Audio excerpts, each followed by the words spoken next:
Boa noite, boa noite, boa noite a todos e todas. Sejam todos muito bem-vindos. Sejam todas muito bem-vindas. 19 horas no nosso domingão já consolidado. Esses dias uma pessoa me perguntou: Fernando, como é que é o teu final de semana? De muito trabalho, eu sempre digo, né? Sábado e domingo, eu estou sempre trabalhando, especialmente domingo, quando o pessoal já está se preparando o espírito para sofrer o processo de exploração capitalista da segunda-feira. Esses dias alguém me mandou um e-mail dizendo: Fernando, não é muito batido isso? Não, não é batido, é isso que acontece mesmo. Você não é que você odeia a segunda-feira em si, a segunda-feira não tem nada de mal. Você odeia o capitalismo, né? E aí o capitalismo começa a explorar a gente na segunda-feira, para uns às 6h30, para outros às 7, para outros às 8. Então a gente já começa nesse momento, no domingão, já nos prepararmos para essa exploração, para suportar esse processo. E aí vem esse horáriozinho aqui do Horta da Verdade. Você já sabe, aquele programa começou primeiro pelo título, numa ideia do Atushi, e as gargalhadas que ele dava, até hoje eu me recordo, ele no backstage rindo, quando ele se deu conta que o nome parecia a Hora da Verdade, que era um programa da direita em São Paulo, famosíssimo e tal. E aí perguntou: topa, Fernando? E eu me aventurei. Quero agradecer a todos e todas que têm transformado esse espaço num espaço de discussão fértil e sempre muito bem frequentado e falado, inclusive, a respeito disso, né? Então estamos aí, 19 horas no domingão, para conversarmos sobre um tema da semana. Eu tenho evitado de falar sobre Trump, porque basicamente é o que ele quer, né? Ele faz as loucuras dele, as confusões dele, ele quer atenção.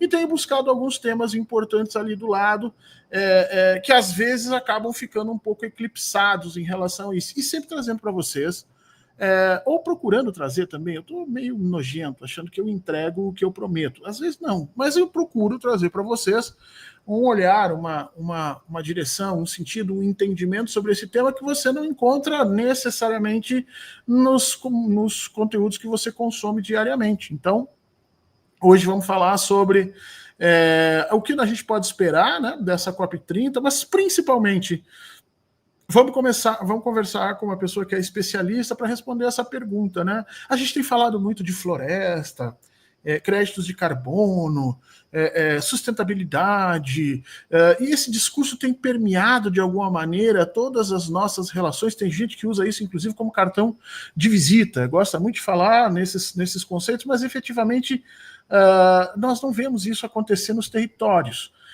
E hoje a gente vai tentar conversar um pouquinho a respeito disso. Qual é o impacto disso tudo para os povos da região, para aqueles grupos que estão lá, não necessariamente só das populações autóctones, mas também os conjuntos sociais que se estabelecem ali.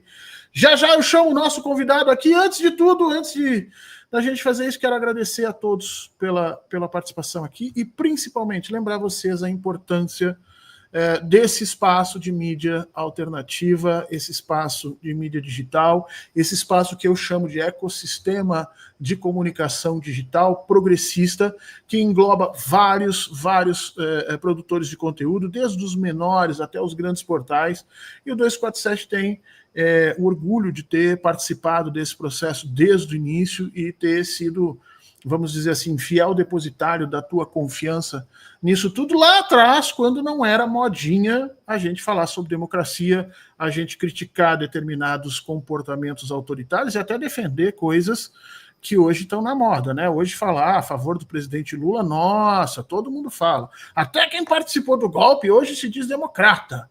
Mas lá atrás, né, em 2013, 14, 15, 16, quem botava a cara efetivamente para defender esses espaços tinha um custo muito grande, né, para defender essas questões. Então, sempre lembrando que só é possível a manutenção desse espaço com a tua participação. E aí peço que você se inscreva nos canais do 247, por favor, na plataforma que você melhor quiser. Eu me inscrevi no Facebook, me inscrevi no YouTube, me inscrevi no Twitter. Escolhe a tua plataforma, segue, isso é muito importante, tá? Se você puder se tornar membro, também é muito importante para nós. É uma outra forma que você se relaciona com o canal, sempre muito necessária. Aqui eu quero agradecer a Carolina Cabral se tornando membra. Eu sempre tomo cuidado para ver se é Carolina ou Caroline, porque a pessoa que se chama Carolina, inclusive, fica furiosa com você se você erra a letra final. Para nós parece pouco, mas é um processo de identidade. A Miriam Mansano, muito obrigado, Miriam, se tornando membro aqui. Verônica Xavier também. Anete Bermudes, muito obrigado por você estar aqui conosco, se tornando membro. Marlene Arruda também. Geni Lopes, obrigado. Kátia Carvalheiro aqui para nós, muito obrigado. Se você se tornar membro é super importante. E a Elaine Luzi também, muito obrigado se tornando membro. Esses dias, só para a gente, né, tomar um pouquinho de cuidado aqui, esses dias eu brinquei que tinham. Que nesse programa nós estávamos tendo, sei lá, 40, 50, 60 membros que estavam entrando. Não era tanto assim, mas eram uns 20, né? Mas é que a gente fica no domingo todo, né? Então não é que nem nos outros programas, que às vezes é só o períodozinho de tempo imediatamente anterior, quando finaliza o programa anterior, inicia. Aqui não, aqui a gente às vezes pega todo domingo, então não é que a gente converte mais membros aqui, é que nós temos mais tempo para que as pessoas se consolidem ali como membros, a gente agradece demais. Se você puder também, se inscreva no canalzinho do Fernando Horta no YouTube, estamos crescendo, voltamos a encantar o algoritmo, digamos assim, então nos ajude, vai dar uma chegadinha lá, só procurar Fernando Horta no YouTube, você vai chegar no nosso canal, é sempre muito bom, muito obrigado receber vocês ali. Por último, não te esquece do Prêmio Best, que nós estamos concorrendo aí no 247, você pode votar, se não votou ainda, vai lá, vota nos principais sites de notícia e também sites, principal site, ou o melhor site de comentário político que você tem, principalmente na área progressista. Nós já ganhamos 2 vezes, seria sempre legal ganhar a terceira, e a ajuda de vocês é importante, dá uma chegadinha lá no Prêmio Best, está rolando aqui em cima, aqui ó, em cima na plataforma você vai ver, tá? Essa partezinhas. Não é que nem era antigamente você podia votar quantas vezes quisesse, agora você só pode votar uma vez, então já votou, beleza, não votou, vai lá e dá essa força pra gente, tá bom? Gente, a COP30 é a cara das discussões hoje relativas ao meio ambiente, né? Os Estados Unidos não vieram para a COP e tentando tirar a força dela. Obviamente tiraram uma força, sim, porque o sistema internacional depende muito do país mais importante, mas o presidente Lula tem trabalhado muito para que essa percepção de que uma reunião sem os Estados Unidos não pode ser bem sucedida fique para trás, né? E a partir dali propôs ao mundo algumas ideias, alguns sentidos, por exemplo, o financiamento das áreas florestais para sempre, como se diz, né?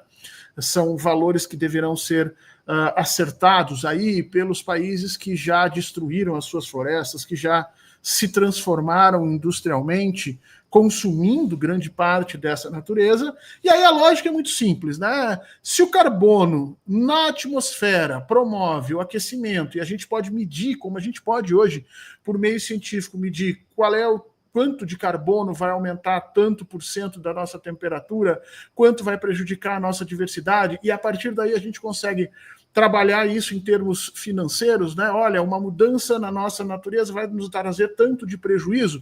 Bom, se o carbono na atmosfera pode ser entendido e pode ser avaliado, medido como causador de tantos milhões ou tantos bilhões de dólares em prejuízo, a ideia do Brasil, a ideia do presidente Lula, que não são necessariamente novos, mas ele está dando visibilidade a isso, é que esse carbono na terra, plantado, ou seja, com a floresta em pé, ele nos traz ganhos, né? Porque se ele na atmosfera ele é um prejuízo, ele na Terra ele é um ganho. E a partir daí começar os cálculos que se precisa, inclusive para ajudar os países que têm essa floresta ainda a preservá-la. Esse discurso eu acho que você já conhece, esse discurso eu acho que você já topou com ele por aí, mas eu quero tratar com vocês uma outra questão, porque a floresta não vive necessariamente alijada, né, distante das construções sociais ali presentes, né?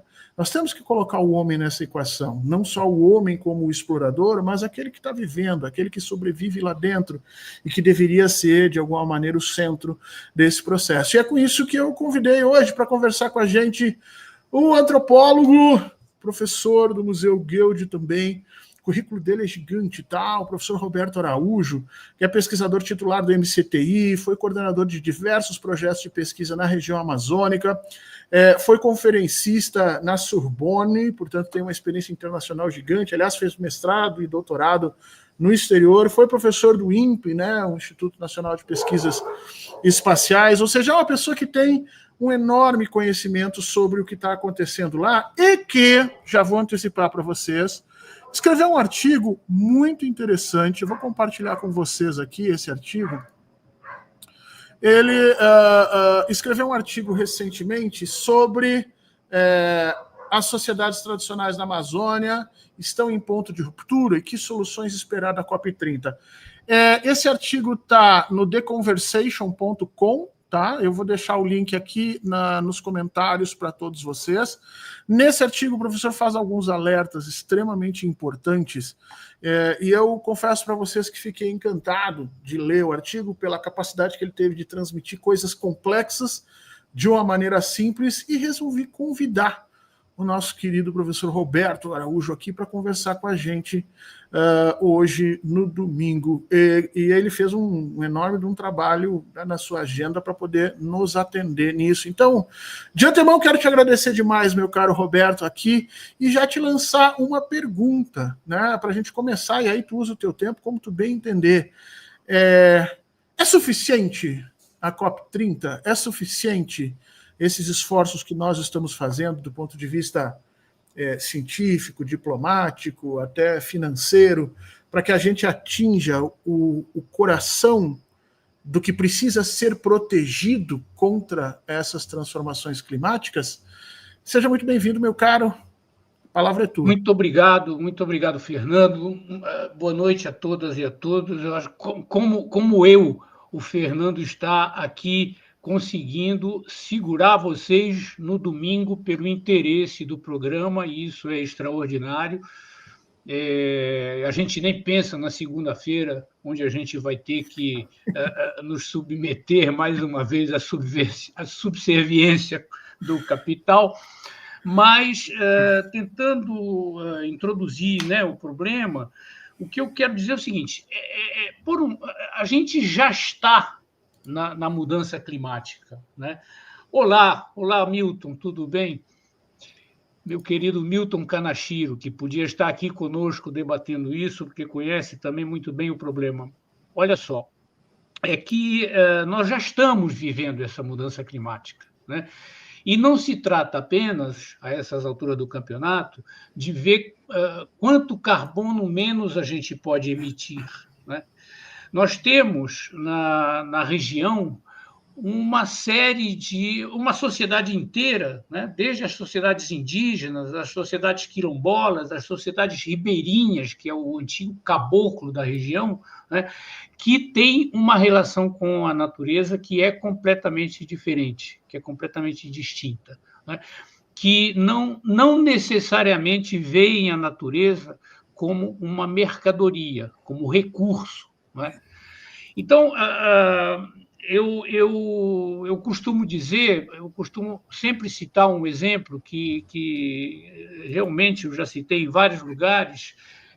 Quando eu comecei a trabalhar na Transamazônica, em 1986, eu fui procurar o superintendente do INCRA, né, para ele me indicar onde é que eu podia encontrar pessoas que tivessem chegado recentemente, ou então ribeirinhos da região que estivessem morando longe da beira da estrada, dessa estrada que foi aberta durante o desenvolvimentismo do governo militar. A gente vai voltar rapidamente a isso, né? E aí ele me disse assim: mas, meu amigo, por que diabo você vai querer ver esses bichos do mato, né? Por que você vai querer encontrar esses bichos do mato? O cara está lá, entendeu? Ele está lá pescando o seu peixinho, comendo o seu peixinho, plantando a sua mandioca. Não é ele que vai desenvolver a região. Não é ele que vai fazer isso aqui funcionar, né? Você tem que procurar o pessoal que veio do sul, um homem que tem capacidade de empreender, né? Que tem capacidade de tomar decisões, né? Que está plantando aqui na faixa, que está criando gado, né? Então, essa questão do bicho do mato, né? Que é que nos remete, inclusive, ao período colonial, né? O sujeito que não é capaz de tomar decisões, né? Na controvérsia de Valladolid, a famosa controvérsia de Valladolid, era o que separava o escravo natural, que os indígenas deviam ser, e precisar, portanto, dos espanhóis e dos portugueses para levá-los à civilização e fazê-los trabalhar, né? Do homem que era o europeu totalmente apto para o desenvolvimento, né? Apto para o desenvolvimento, não é? Então, essas ideias, que são ideias coloniais, elas continuam. Assim, você é historiador, Fernando, você sabe, na longa duração. Não é? São ideias que vêm do imaginário colonial e continuam funcionando nesse processo de avanço da fronteira. Isso vai levando à invisibilidade de uma série de populações da Amazônia que estão ali vivendo e preservando e mais do que isso, enriquecendo a floresta, não é? Sem destruí-la e, ao contrário, enriquecendo.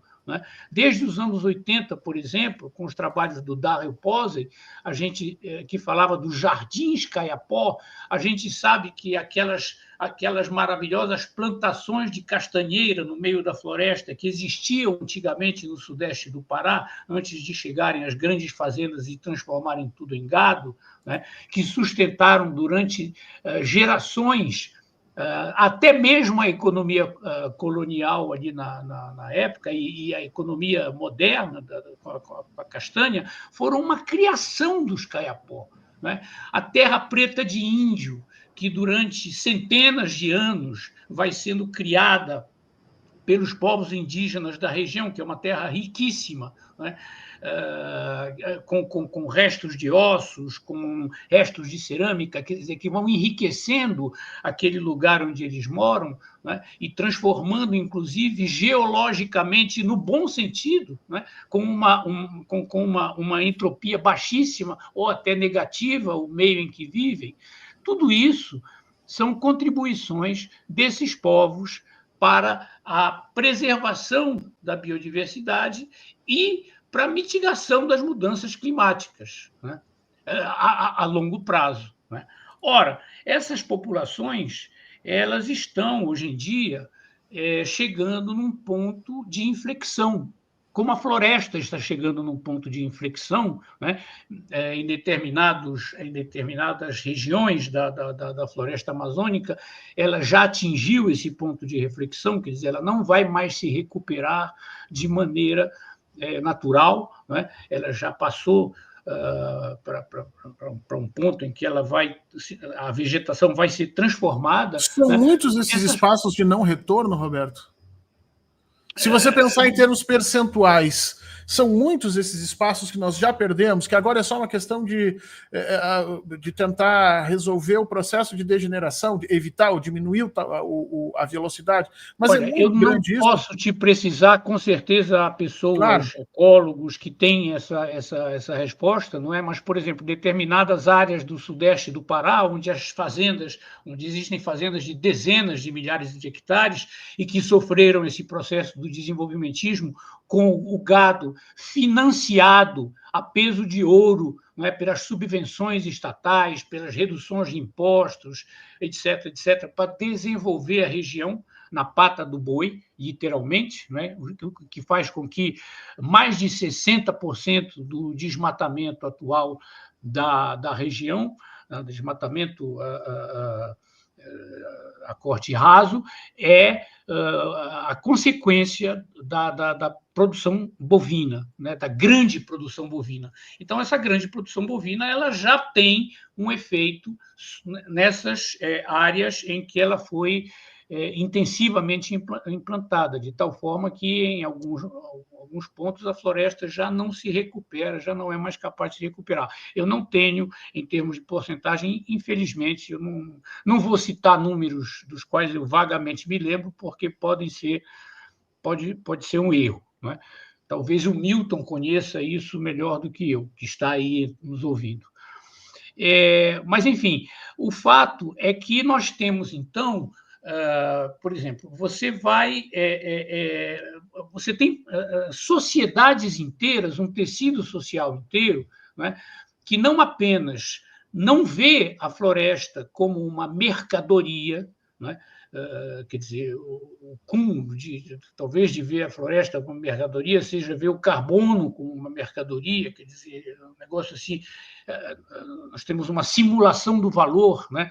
O carbono entra no mercado de futuro.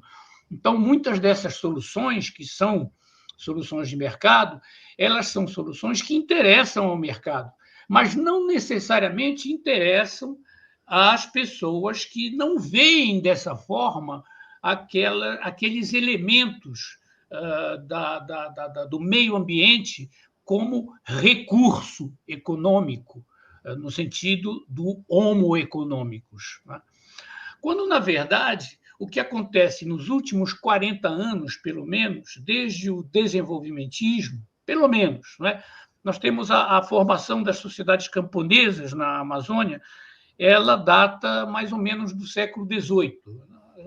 Uma das sociedades indígenas, claro que estavam aí, mas as sociedades camponesas, as primeiras sociedades camponesas que nascem da mistura de várias populações, ou do restante de várias populações indígenas que se refugiavam da escravidão, né, nas missões religiosas, sobretudo nas missões jesuítas. Né? Quando os jesuítas são expulsos no século XVIII, em meados do século XVIII, essas populações muitas vezes fogem para a floresta, né?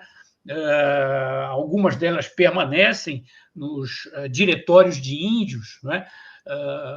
Existe uma história também de resistência dentro desses diretórios pelos diretores de índios indígenas, né? Mas os diretórios de índios também impõem o trabalho, como anteriormente, o trabalho forçado, né, a esses indígenas. Então, eles fogem para a floresta e começa aí a história de um campesinato regional. Né? Esse campesinato regional ele vai ter uma importância muito grande, econômica. Né? Eles vão fornecer, por exemplo, a maior parte da produção que é exportada para a metrópole durante muitas décadas, durante pelo menos 100 anos. Né? Você sabe que existia a Companhia Geral do Grão-Pará e Maranhão, no século XVIII, né, que tinha o monopólio do comércio com a coroa. Mas onde esse pessoal ia buscar a salsa parrilha, o cacau, etc., que só as populações regionais conheciam lá onde elas existiam. Era tudo no extrativismo. Né? Bem, isso era feito pelas populações regionais. E eram eles que exportavam essa... Quer dizer, existia toda uma cadeia de intermediários, né? O valor que ficava para a pessoa que ia lá recolher isso na floresta, primeiro que não era um valor monetário, era uma troca. Né? Se trocava, como durante muitos anos no sistema do aviamento, né? Os produtos florestais por pólvora, por espingardas, facões, sal, etc., etc., essas coisas que vinham do mundo mercantil. Né? Então, essa economia, essas pessoas, elas foram responsáveis por alimentar a economia colonial durante muito tempo. Né? Mas, ao mesmo tempo, criaram a sua própria economia doméstica, com a exploração da biodiversidade e sem destruir a floresta. Né? Isso acontece... Não, eu ia dizer exatamente isso, porque tu está nos dando um panorama de que esse conflito entre a preservação da floresta em si e as forças que exigem produção para desenvolvimento não é uma coisa do século XX. Tu está nos dando uma percepção aqui que já existiu uma pressão no século XVIII sobre essas populações e um processo de resistência, né, que vai se dando na conexão dessas duas culturas. E no teu artigo, tu menciona exatamente isso. O argumento do teu artigo é exatamente esse. Olha, a gente não pode pensar na floresta descarnada, né? Vamos usar esse termo da história que a gente gosta tanto. A floresta sem pessoas, porque existe uma conexão necessária com essas populações. Dizia, né? A Amazônia era uma terra sem homens para homens sem terra. Né? Isso relançou uma recolonização que foi um novo genocídio para as populações indígenas, não é? E que mostrava a visão colonialista do projeto desenvolvimentista. Militar. Dizia, a Amazônia não tinha ninguém. Ora, a Isso. Amazônia estava cheia de gente. Entendeu? Isso, mas é isso que eu queria ver contigo, porque tu coloca muito bem esse ponto, né? Esses projetos de desenvolvimento contra esses projetos de conservação, que na realidade não é conservação, mas é uma simbiose que existe ali entre a floresta e as populações, que gera uma forma de vida diferente. Eles sempre sofreram com essa tensão. No teu artigo, inclusive, tu menciona a questão de Belo Monte, como é que essas coisas operaram nesse sentido. Nós temos hoje no Brasil uma discussão parecida, né? Desde as discussões que foram feitas no ano passado, ano retrasado, com relação à Amazônia, sempre se teve uma divisão muito grande, a soberania pela conservação ou a soberania pelo desenvolvimento, né? Não sei, acho que se o professor caiu ou sou eu que travei, me digam aí. Sempre teve essa correlação, né? Como é que nós vamos tratar a Amazônia? Por que eu estou te perguntando isso, Roberto? Porque para o pessoal que é da direita, agora voltou, para o pessoal que é da direita ou para o pessoal que é de centro, sempre há aquela discussão. Ah, mas a gente vai deixar de explorar uma terra gigante para proteger os interesses de, sei lá, 1.000 pessoas que estão ali colocadas. Essa tensão que marca, inclusive, o governo Lula 3. A gente sabe disso, o governo Lula 3 está trabalhando com isso. Agora é uma outra questão, a questão do petróleo, mas também é o mesmo processo. Como é que essa tensão ela pode ser resolvida de uma maneira não autoritária, vamos dizer assim? Porque a gente tem o autoritarismo do capitalismo, que vai dizer vamos explorar e dane-se, e nós podemos ter um autoritarismo de governo também, dizendo não vamos explorar, ninguém toca, e acabou a brincadeira. Como é que eu resolvo essa tensão? Você tem três grandes, digamos, vetores, não é? Que são vetores dessas tensões, não é? Que vão contra as economias florestais. Não é? Deixa eu logo dizer uma coisa. Eu estava mencionando a importância dessas economias, elas vão ter uma grande importância também no século XIX, né? Vocês podem ler a esse respeito o livro do Roberto Santos, que já data de alguns anos, mas que permanece bastante atual sobre a economia da borracha, né, até o começo do século XX, que é o História Econômica da Amazônia, e, mais recentemente, o livro do Francisco Costa, que é História Econômica da Amazônia também. Né? São dois livros muito interessantes. Então, o Francisco Costa, que é um economista muito conhecido, ele mostra, por exemplo, que a economia dos sistemas agroflorestais na região vem crescendo nas últimas 2 décadas. Ela vem crescendo, mas ela vem se transformando também. Por que ela vem se transformando? Porque ela vem, pouco a pouco, deixando de ser aquela economia biodiversa. Ela vai se especializando, ela vai introduzindo o gado, ela vai introduzindo a cultura permanente solteira. Né? O cacau passa do uso dele nos sistemas agroflorestais para o cacau clonado. O açaí vira uma plantação de açaí, não mais um produto do extrativismo e assim por diante. Né? Sendo que o gado é introduzido, então, nesses sistemas. Então, esses sistemas eles estão sendo tensionados ao máximo para, como eu dizia, transformar o produtor, que é um produtor doméstico, no homo econômicos, ou seja, aquele sujeito que remunera o capital num nível concorrente com outras aplicações do capital em outros lados. E a única maneira dele fazer isso é aumentando a produtividade, né, com tecnologias de aumento da produtividade, como no caso do cacau, com insumos, né, como no caso do agronegócio, com esses insumos da soja, etc., que matam tudo o que não é a soja clonada, matam absolutamente tudo e só deixam sobreviver a soja clonada. Então, as sojas ela ganha uma produtividade extraordinária, porque ela está sozinha ali naquele meio. Né? Mas inviabiliza as outras culturas.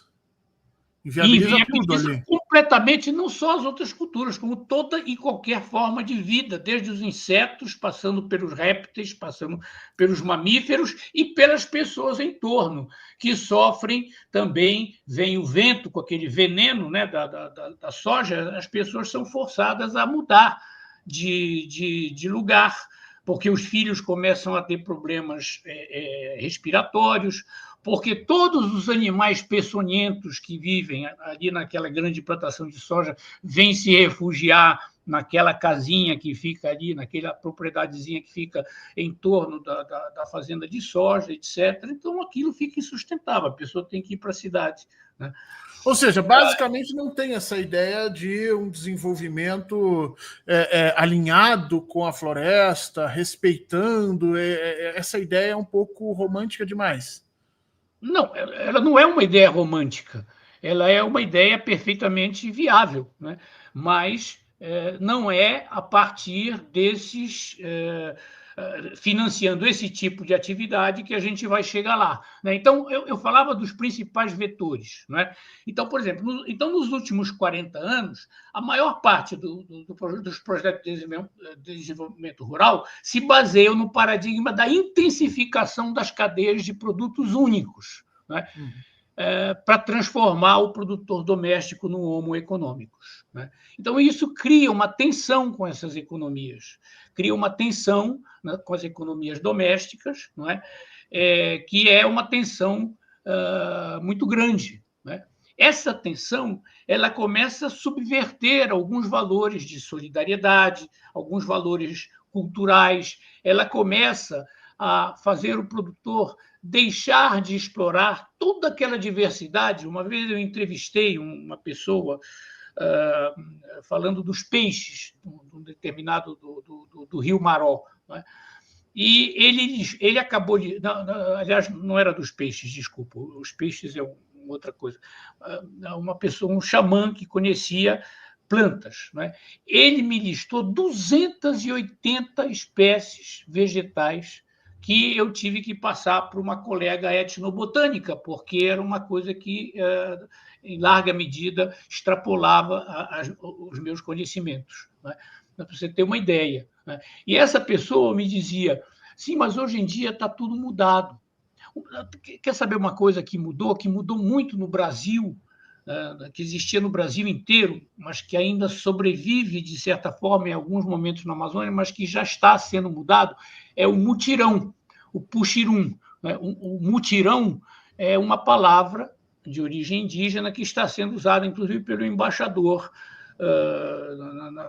um mutirão global pela floresta, não é? Pois o mutirão está acabando, né? As pessoas dizem, não, mutirão, os vizinhos não trabalham mais juntos quando é época da colheita, quando é época de fazer a farinha, quando é época de fazer a mandioca, etc, etc. Esses valores de solidariedade, etc., eles começam a serem ameaçados por essa economia da simulação do valor, não é? O cacau se torna um produto de futuro na Bolsa, o carbono já é uma simulação de valor, como dizia o Robert Kurz, né?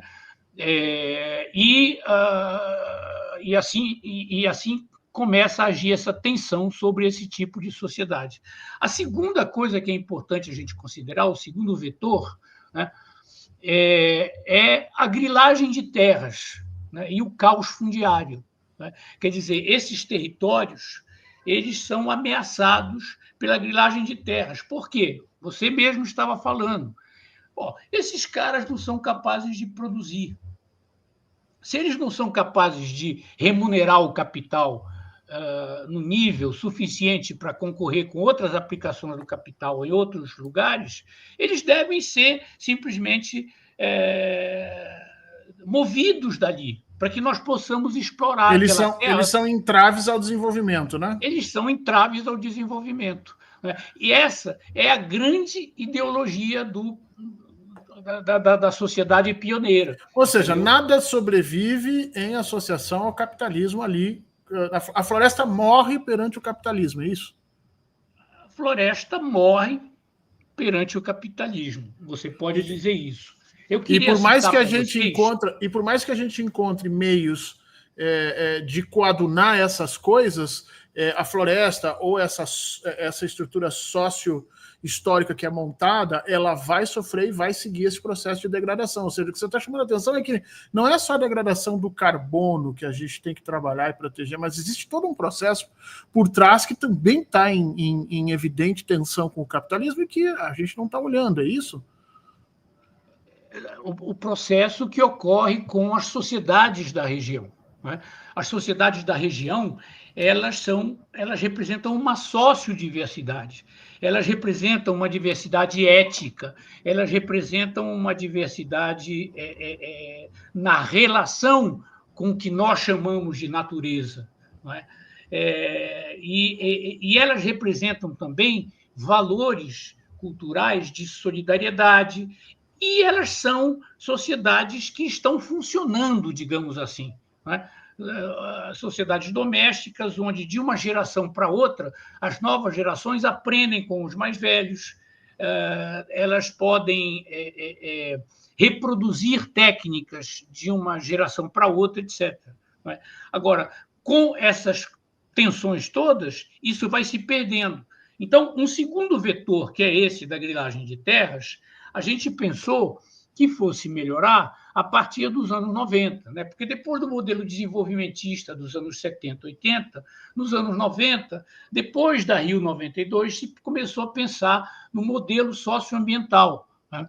O modelo socioambiental, que foi muito impulsionado por projetos como o PPG-7, o Programa dos 7 Países pela Proteção das Florestas Tropicais e etc., e pelo governo brasileiro, se baseava na criação de unidades de conservação de uso direto, né? Ou seja, unidades de conservação utilizadas pelas pessoas, mas que eram unidades de conservação. Né? Que essas pessoas, como dizia a Manuela Carneiro da Cunha, tinham uma espécie de contrato socioambiental. Eles passavam a aceitar utilizar aquelas áreas somente de maneira sustentável, né? E o governo, por seu lado, garantia aquele território para essas populações. Né?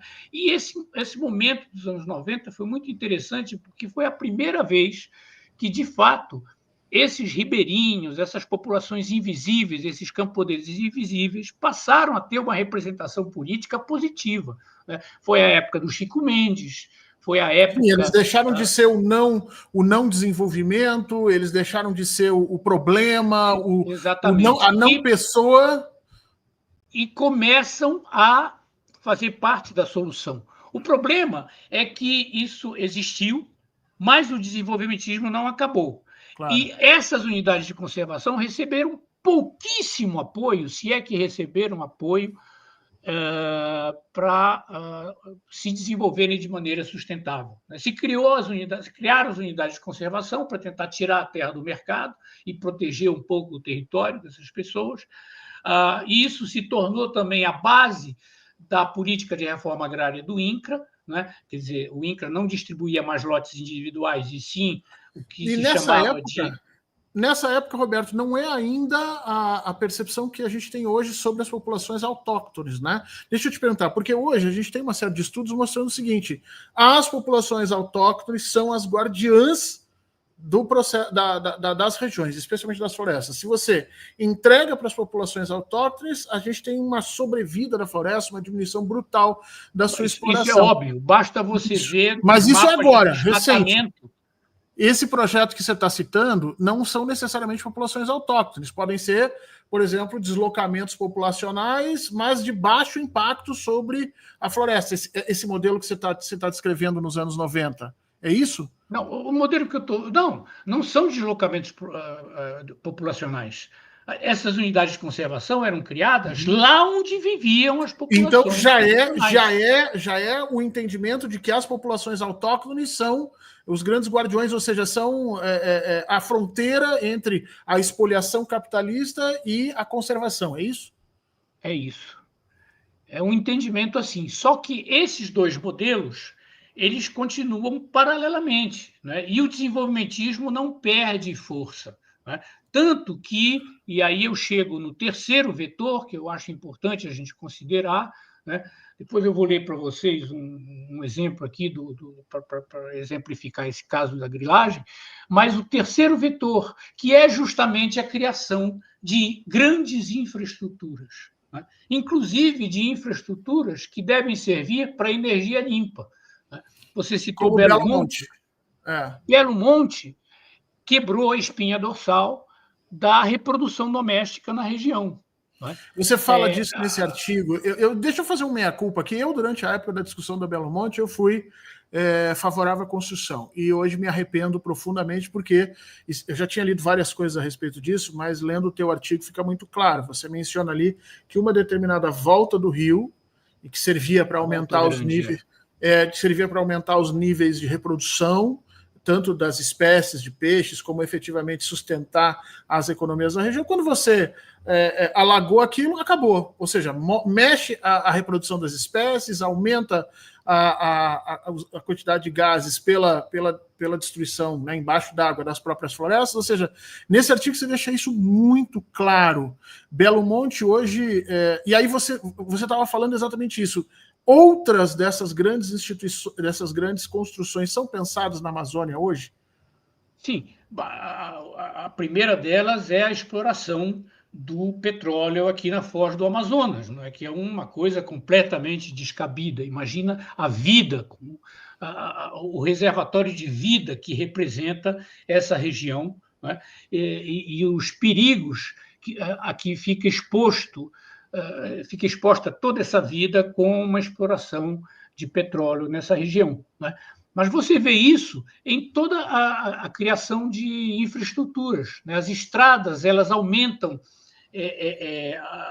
aquecem o mercado fundiário, levam a mais grilagem, né? Os operários que vêm trabalhar nesses grandes projetos acabam nas cidades que já têm pouquíssima infraestrutura, inclusive infraestrutura de saúde, né, para atender todo mundo, e vão alimentar um processo que é o processo que ocorre, por exemplo, com os filhos dessas pessoas que sofrem deslocamentos compulsórios, né, deslocamentos que fragmentam os conjuntos domésticos e familiares, né, e que vão se encontrar em favelas, né, em favelas construídas ad hoc nas cidades. E aí cai nas mãos das facções criminosas, porque não tem mais nenhuma autoestima, não tem nenhum valor cultural que que garanta a sua autoestima. Seu modo de vida foi completamente destruído, arrancado do seu território. A referência quer dizer, não se trata de uma pessoa, por exemplo, cujo o sujeito é camponês, ele consegue melhorar um pouco a sua renda através de uma série de elementos que a gente vai abordar depois, no quadro de desenvolvimento sustentável, e o cara manda o filho para a universidade, ou manda o filho para uma formação especializada, ou manda não é isso que se trata de destruição. Não é disso que se trata. Se trata da absoluta anomia, né? Essas grandes obras, como dizia Ana Tsing, faz as pessoas viverem nas ruínas da própria cultura, nas ruínas da própria sociedade, né? E alguns, nessas ruínas, tentam encontrar novos meios de viver e de se afirmar, mas uma grande maioria vai alimentar essa anomia das nossas cidades. E aí eu lhe pergunto, não é? Nós já estamos diante das mudanças climáticas. Nós precisamos de uma sociedade, de um tecido social, que seja um tecido social íntegro, com valores de solidariedade, como nos mostrou, por exemplo, a falta de solidariedade total em Manaus, por exemplo, no Amazonas, quando houve a pandemia de Covid. Não é? Então, nós precisamos ter sociedades em que os valores, em que a ética e que o tecido social possa resistir às mudanças climáticas também. Deixa eu te perguntar isso. E não destruir, porque nós estamos caminhando dessa forma para uma distopia de ficção científica. Não, agora eu estou entrando num ponto destruímos fantástico. as sociedades da floresta, nós estamos contribuindo para caminhar para uma distopia, né?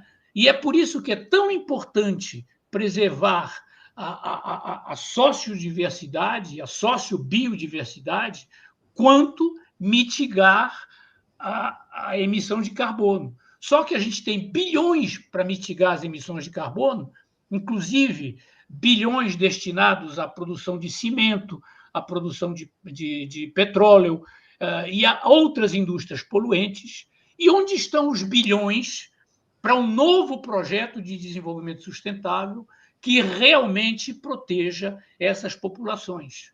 Mas aí é que eu quero entrar nessa discussão, porque tu deixa muito claro isso, e agora tu fez um recorte maravilhoso. Quer dizer, nós estamos falando de um problema ético. Ethos, aqui do sentido do comportamento, dos valores, dos sentidos que nós temos hoje no mundo. E a COP30, até onde eu vejo, e eu quero que tu me corrija se eu estiver errado, ela trata ela trata a questão da sustentabilidade, das transformações do clima, como um problema econômico.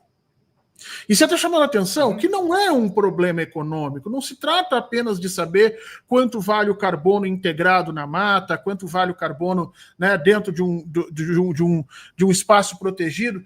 Trata-se de um problema ético, onde nós temos uma quantidade de bilhões que podem ser alocados para esses projetos de financeirização do futuro, mas nós não temos a mesma percepção social da importância desses espaços como espaços próprios, com a sua dinâmica. Eu gosto muito da fala do Casimiro Miguel, não sei se tu conhece, é um youtuber famoso, que hoje criou um canal, ele é uma pessoa muito inteligente, e ele diz uma frase que eu acho fantástica, ele diz assim, olha, os ricos adoram salvar o mundo se isso deixar eles mais ricos, né? Então, assim, vamos inventar um jeito de ganhar dinheiro em cima da salvação do mundo, nem que seja vendendo camiseta, especulando no mercado financeiro, e um pouco disso tu tem trazido aqui. Não se trata só de um problema econômico, se trata de um problema ético. E aí eu te pergunto, a COP30 é capaz ou está trabalhando para fazer essa transformação ética? E te pergunto isso por quê? Porque conversei com o Tatiana, conversei com algumas outras pessoas que me falaram de diversas iniciativas para fazer essa grande transformação. Mas eu particularmente, aí é uma posição minha, eu não vejo isso ampliando ou ganhando raízes no território. Vejo sim esse discurso economicista, financeiro, de carbono e de tudo mais, mas pode ser que seja uma visão minha externa. Queria te ouvir. Não, eu acho o seguinte, a COP30 não são só os eventos oficiais da COP30, não é? Tem toda uma série de eventos organizados pelas populações ameríndias, organizada pela universidade, tem toda uma série de eventos que estão ocorrendo, né, e que tem uma perspectiva diferente. Por exemplo, eu não me lembro mais agora que dia, mas eu estou muito interessado, vai ter uma apresentação sobre as entidades não humanas, né, que existem, os seres não humanos que existem de acordo com a perspectiva de algumas populações ameríndias. Eu acho isso muito interessante. Né? Tem uma pessoa algumas que eu deles admiro acham muito, que os rios que é o Davi Kopenawa, né, que é esse filósofo Yanomami, que todo mundo devia ler, porque ele não é mais delirante do que o Hegel, por exemplo, e ele é absolutamente fantástico. Né? Mas, enfim, não importa isso agora. O que importa é o seguinte, a COP30 como sendo uma espécie de negociação intergovernamental e com uma forte participação do mercado, de lobbies do mercado, ela sempre vai ter uma tendência. Quer dizer, o que está acontecendo com o capitalismo? O capitalismo está chegando no momento em que cada vez mais a gente tem uma produção com menos, é o que o curso chama de dessubstancialização do valor. Né? Você tem cada vez mais trabalho morto na produção das coisas, trabalho morto, ou seja, tecnologia, né? E cada vez menos trabalho vivo. Ora, o que dá valor para as coisas é o trabalho vivo. Né?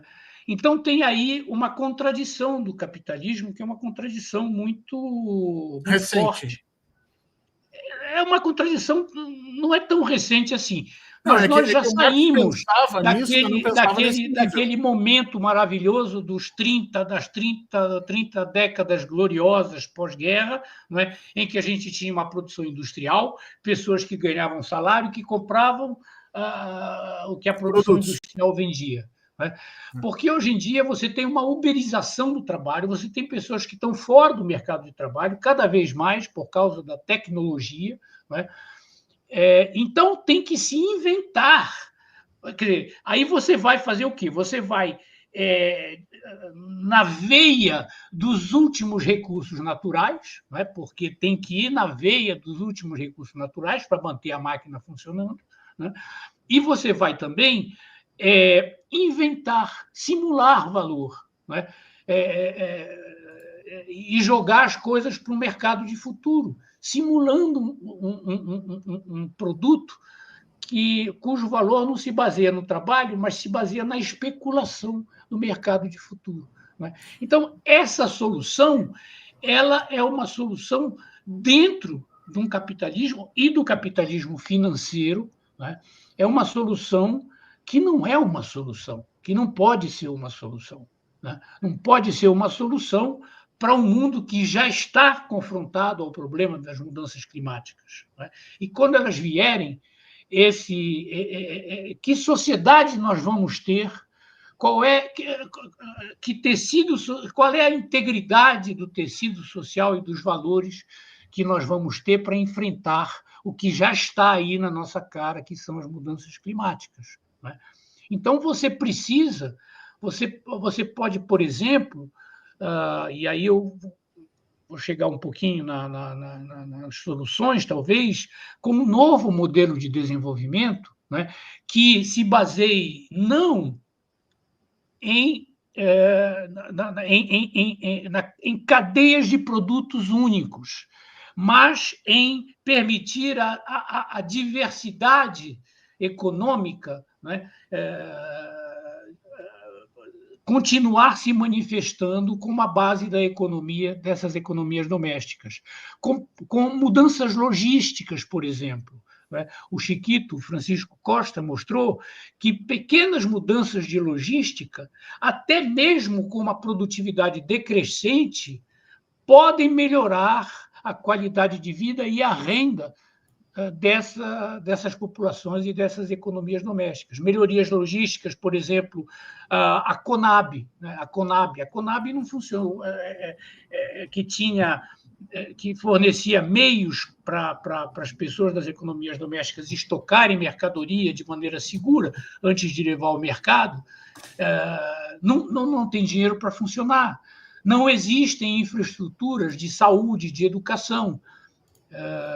Não existem pequenos portos que possam funcionar agilmente para que essas economias ganhem escala, juntando uma região e um território, juntando a produção do território e não se especializando em alguma coisa e forçando o cara a virar um produtor capitalista. Entendeu? Existem várias possibilidades de um novo modelo de desenvolvimento. É claro que isso exige dinheiro, é claro que isso exige uma vontade política, mas isso funciona, porque essas economias têm demonstrado, desde a época colonial, a sua pujança, e têm demonstrado que elas são capazes, sim, de assegurar, inclusive, a segurança alimentar, da qual nós também vamos precisar com as mudanças climáticas. Você aqui está fazendo duas denúncias, eu quero repercutir com isso, e depois quero que a gente fale um pouquinho das soluções. A gente tem só 8 minutinhos, te falei que o tempo corre nessas questões. Eu quero te perguntar duas coisas.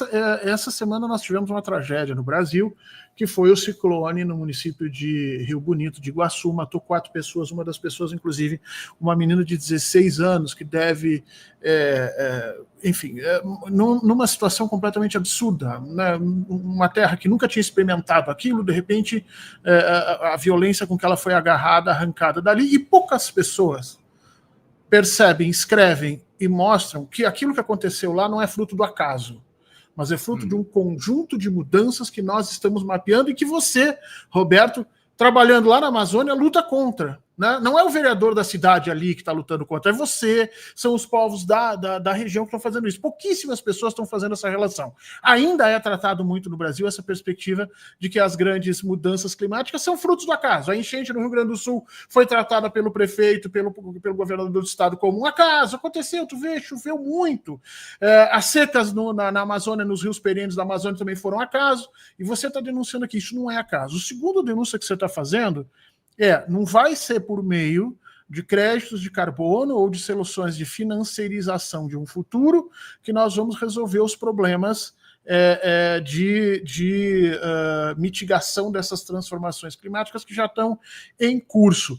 O Wesley Dom aqui nos mandou algumas perguntas que trabalham um pouco nessa questão, perguntando se a gente investisse em questões tecnológicas, por exemplo, mudanças genéticas, e plantasse árvores que consumissem mais água, que criassem mais rápidos.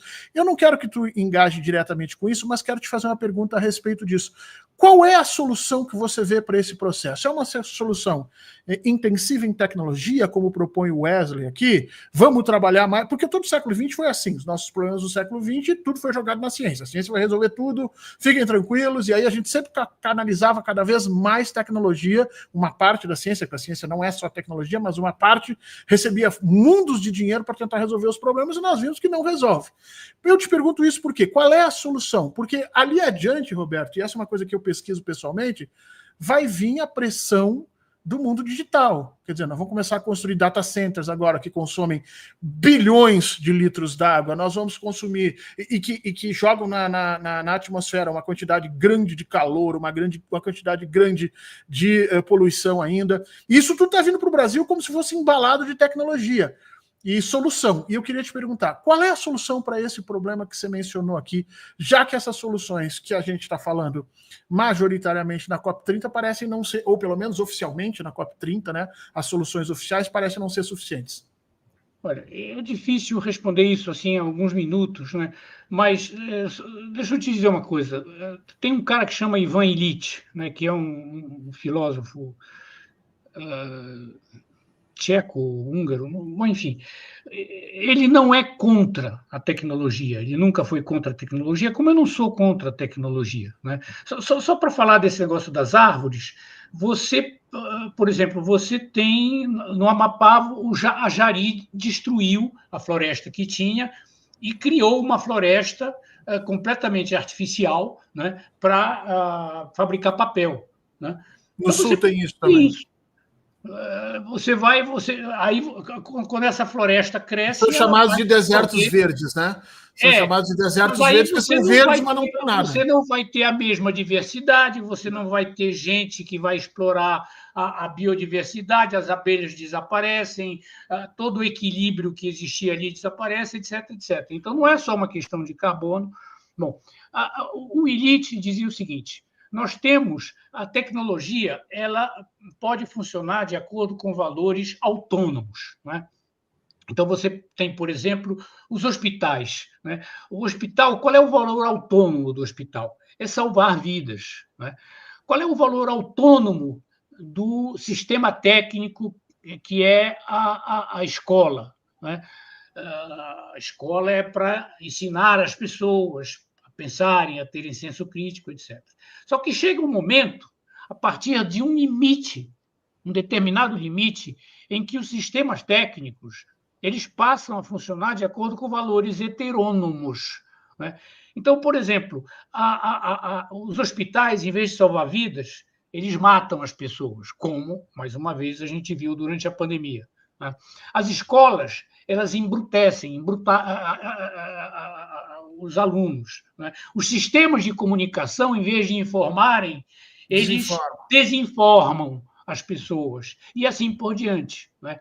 E quando esses sistemas técnicos assumem valores heterônomos, né, que é o que acontece com muita frequência hoje em dia, né, com essa coisa da tecnologia, da grande tecnologia, do trabalho morto e da tecnologia substituindo o trabalho vivo e dessubstancializando o trabalho. Veja o impacto que tiveram as inteligências artificiais no mundo do entretenimento, por exemplo, né? Nas economias desenvolvidas. acabaram com o mundo do entretenimento. A inteligência artificial está criando desemprego no mundo do entretenimento. Então, esses sistemas técnicos eles acabam se tornando um problema em si, né? A gente não pode resolver tudo com sistema técnico. A gente tem que pensar em soluções que sejam soluções prudentes, né? Fazendo referência a frônesis, a esse conceito que o Aristóteles dizia que é a prudência, considerar de maneira prudente a relação entre os homens e o seu meio, né? Que é, ao lado da episteme e da praxis, uma forma de considerar o mundo. Bom, eu não queria terminar de maneira muito filosófica, eu não sei se eu respondi, mas... Não, o pior não é terminar de maneira filosófica, meu caro Roberto. O pior é o seguinte, eu sou acusado, injustamente, inclusive, quero dizer aqui, de ser meio que uma espécie de corvo, porque eu sempre olho a coisa pelo negativo, como disse aqui a Su, né, que diz assim, é complicado, então vamos jogar a toalha, entregar para o universo. E aí, tu terminando com essa questão, fica um pouco esse... Não, mas eu não estou falando de jogo para jogar a toalha. Isso, é isso que eu queria retomar, né? De jeito nenhum, muito pelo contrário. A tua ideia eu acho que nós precisamos manter os valores que vão nos permitir enfrentar tudo isso. E que destruir sistemas sociais inteiros não é a melhor maneira de nós agirmos agora. Desculpa. É isso que eu queria. Não, é isso que eu estava retomando contigo. Pelo que eu entendi, a tua proposta é essa. Você tá fazendo uma crítica muito profunda nisso, dizendo: olha, as soluções que estão sendo propostas não só não são suficientes, como talvez elas tornem cada vez mais rápido esses conhecimentos técnicos sendo apropriados por valores heterônimos. Ou seja, o cara abre uma empresa para alimentar pessoas, mas daqui a pouco a empresa dele passa a produzir tantos efeitos perversos no sistema ecológico que ele passa, na realidade, a desalimentar as pessoas porque nós não conseguimos mais entregar e produzir, só para as pessoas entenderem um pouquinho o que é isso que você mencionou.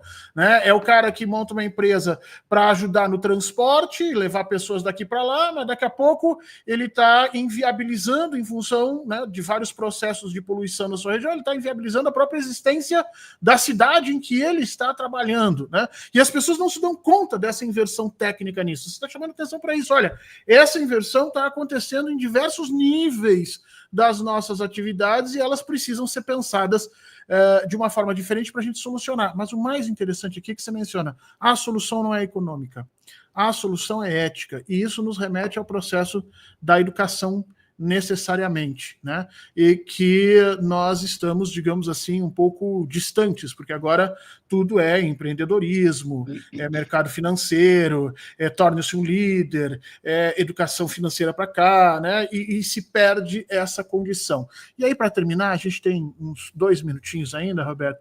Eu vejo esses sistemas educacionais na China, por exemplo, China que ajuda esse processo de poluição, tá? Vamos falar sério, a China hoje produz uma quantidade gigantesca, apesar de estar desenvolvendo tecnologias limpas cada vez mais, ela ainda não consegue fazer a transição, mas a gente olha para os processos educacionais da China e a gente vê as crianças pequenas, por exemplo, sendo educadas dentro de escolas ecológicas, a plantar, a construir, a colher, a fazer coisas com as próprias mãos. Eu tenho visto diversos reports, diversos estudos mostrando isso. Eles estão baixando o nível da educação para que as crianças aprendam a fazer, a sentir, a ver, a participar desses circuitos de produção, circuitos ecológicos, circuitos de experimentação. E cada vez eu vejo mais a nossa educação no Brasil como uma educação técnica, que nem você está dizendo aqui, onde eu ensino as coisas por livro, por tablet. Qual é o futuro da nossa sociedade nesse processo todo que você colocou, meu caro? Eu tenho pouco tempo para uma pergunta gigante, mas eu preciso terminar com isso.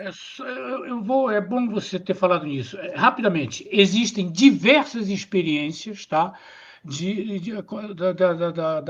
Da pesquisa e desenvolvimento aqui na região, com o Museu Geld, com o INPA, com a Universidade Federal do Pará, com outras entidades de pesquisa, né, em que existe a tentativa de fazer alguma coisa transdisciplinar, juntando o conhecimento especializado de pesquisadores, botânicos, inclusive gente que trabalha com inteligência artificial, etc., e os conhecimentos locais, colocando no mesmo patamar essas coisas, né? Você tem, por exemplo, desde os anos 90, uma experiência muito interessante na Transamazônica, que foi a das escolas familiares rurais, né? Com base um pouquinho no modelo do Paulo Freire, mas, enfim, as escolas familiares rurais formavam os filhos dos agricultores do lado do lote dos agricultores e os filhos voltavam para trabalhar no lote dos agricultores com aquilo que eles tinham aprendido ali, do outro lado da rua, né? Você tem toda uma série de estudos sobre as técnicas e sistemas das sociedades aliêuticas, como dizia a nossa querida Lourdes Furtado, que durante décadas trabalhou sobre a pesca no litoral da Amazônia e acumulou uma quantidade enorme de conhecimento sobre isso. Então, você tem a possibilidade, sim, de usar um conhecimento de forma transdisciplinar, com os conhecimentos locais, e produzir soluções junto com essas populações, e não trazer uma coisa de fora para dentro. Por exemplo, é como você vê a Norte Energia mandando gado para a terra dos Caiapó, né? Dos Apiteréua. Quer dizer, é um negócio fora não faz sentido. Por quê? Porque eles têm que criar gado, porque criar gado é a única maneira de produzir mercadoria, né? Então, criar gado ou fazer as comunidades se jogarem no crédito de carbono e tudo isso, são todas elas soluções que não são soluções endógenas, né? São soluções exógenas. Elas partem de uma visão que é uma visão externa a essas populações e ao que elas podem trazer para nós. E é isso que nós precisamos, né? É dessa visão, dessa coincidência e trabalhar junto, de maneira transdisciplinar, entre a ciência e essa visão das comunidades locais. Roberto, meu caro, primeiro, 1 hora foi pouco para te ouvir. O que você está trazendo é gigantesco. Quero agradecer aqui a Su, quero agradecer aqui o Wesley Dom, quero agradecer as pessoas que trouxeram perguntas interessantes e trabalharam. Mesmo a Su criticou um pouquinho, dizendo a gente não devia estar batendo tanto no governo. Não, a gente não está batendo no governo. Aí vamos falar sério. A gente está batendo na construção de um pensamento que não é mais só do Brasil, é um pensamento global. Está todo mundo acreditando que a solução econômica é a solução que nos permite essas questões. E o Roberto está chamando a atenção para não, né? O Roberto está chamando a questão de que a gente precisa de uma mudança ética. Roberto, eu quero te agradecer demais a tua presença aqui. Te pedir desculpa por não ter tido tempo de te ouvir mais vezes. Vou te chamar outras vezes para a gente aprofundar essas questões. Agradecer demais as pessoas que estão com a gente até agora. Muito obrigado, pedir que deixem o like, que se inscrevam, que acessem o artigo que a gente comentou aqui do Roberto, vou compartilhar por último aqui com vocês, para vocês verem, onde ele descreve isso de uma forma didática maravilhosa, está aqui no The Conversation. Sociedades tradicionais amazônicas estão em ponto de ruptura, o que esperar da COP30? Dá uma chegadinha lá, engaja com o artigo, conversa com ele. O Roberto não é uma pessoa que goste muito de redes sociais, mas certamente ele dá uma passadinha ali para ver o que está escrevendo, e quem sabe a gente consegue aí uma manifestação dele. Para todo mundo que está aqui, que esteve com a gente até aqui, muito obrigado, um excelente finalzinho de semana. Na semana que vem a gente volta no mesmo horário. Roberto, brigadão para você e até mais. Obrigado a você, Fernando, pelo convite. Muito honrado.